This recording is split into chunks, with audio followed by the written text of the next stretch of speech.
মাশাআল্লাহ খুব সুন্দর বৃষ্টি হচ্ছে, বাহিরের ওয়েদারটা কিন্তু খুব সুন্দর লাগছে, রাস্তাঘাট ভিজা আর দুনিয়াটাও অনেক ঠান্ডা হয়ে গেছে, ঠান্ডা ঠান্ডা বাতাস। আর বৃষ্টির দিনে কিন্তু খিচুড়ি হলে দারুণ হয়।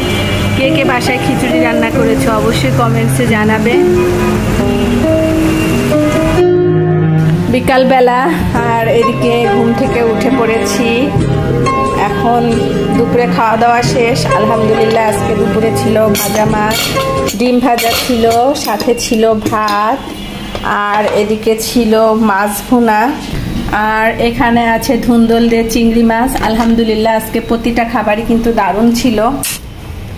এদিকে আমার বেলকনি সব ভিজে আছে, দোলনাটাও ভিজে আছে, আর এই যে বৃষ্টির শব্দ,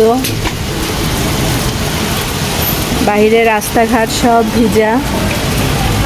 এই যে আমার মিঠু, সবাইকে একটু মিঠুকে দেখায় বৃষ্টির দিনে মিঠু কি করছে। এই যে মিঠু খাঁচার ভিতরে। মিঠু সবাইকে একটু বলো তো, সবাই বৃষ্টির ভিতরে, এই যে ওর কাছে আসলে ওকে আদর করতে হবে। দেখেন আমি কাছে আসা মানে ওকে আদর করতে হবে। এখন ও যে এত আদর প্রিয় হয়েছে বলার বাহিরে। সবাই আমার মিঠুর জন্য দোয়া করবেন, আমার মিঠু যেন ভালো থাকে। না মিঠু? সেও কথা বলছে, আদর নিচ্ছে কিভাবে।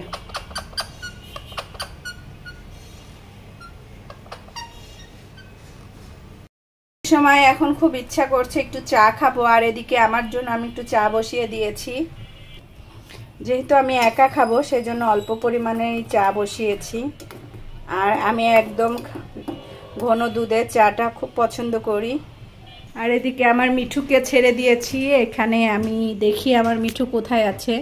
মিঠু তুমি কোথায়? এই যে আমার মিঠু, এই দেখেন আমার মিঠুকে ছেড়ে দিয়েছি, আর সে কোথায় এসে বসে আছে।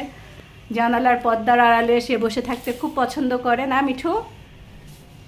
মিঠু টুকি, মিঠু উড়ে চলে গেল।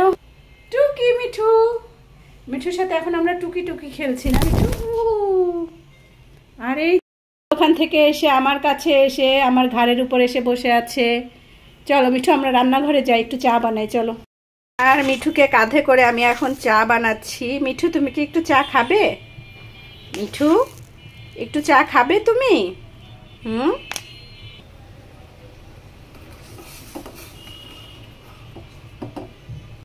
দুধ চা খাওয়ার আগে অবশ্যই 1 গ্লাস পানি খেয়ে নিতে হবে, যেহেতু দুধ চা কিন্তু শরীরের জন্য ক্ষতিকর, সেই হিসাবে 1 গ্লাস পানি খেলে বেশি একটা সমস্যা হবে না। আর এদিকে আমি একটু পানি খেয়ে নিচ্ছি চা খাওয়ার আগে। আর এই তো আমার চা রেডি, এখন চা খেয়ে নিব আর তোমাদের সাথে গল্প করব। তো আমরা যারা নতুন পেজ নিয়ে কাজ করছি সে সকল ভাই ও আপুদের জন্য আমার একটা অনুরোধ রইল, সবাই সবাইকে সাপোর্ট করবে বেশি বেশি এবং সুন্দর সুন্দর কমেন্টস করবে। তো এদিকে আমি জানালাটা খুলতে পারছি না, জানালা খুললে আমার মিঠু বের হয়ে যাবে।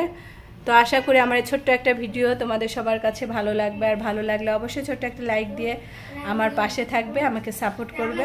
তো আজকের মতো আমি আমার ভিডিওটি এখানেই শেষ করছি। আল্লাহ হাফেজ, আসসালামু আলাইকুম।